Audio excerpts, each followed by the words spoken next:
गुज़िश्ता रोज कोयटा के करीब खुदकुश हमले में जाँ बहक होने वाले 13 अफराद में से 11 को आज हजारा कब्रिस्तान में आहों और सिसकियों के साथ सुपुर्द खाक कर दिया गया।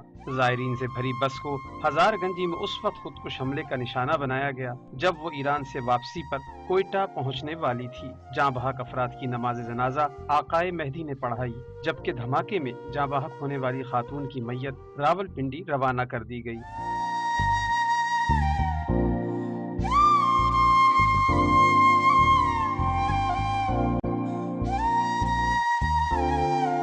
इस सानहे पर कोयटा की फिजा सोगवार थी। शहर भर में मुकम्मल शटर डाउन हड़ताल की गई। सानहा हजारगंजी के खिलाफ कराची में नमाज जुमे के बाद एहतजाजी मुजाहरा किया गया। अल्लामा जाफर सुबहानी का कहना था कि बलूचिस्तान में रोजाना बेगुनाहों का खून बहाया जा रहा है, लेकिन कोई पूछने वाला नहीं। नवाब शाह और चकवाल में भी सानहा हजारगंजी के खिलाफ एहतजाजी मुजाहरे किए गए। मुजाहिरीन का एक ही मुतालबा था कि इस वाक़े में मुलव्विस अनासिर को फौरी गिरफ्तार करके करार वाकई सजा दी जाए।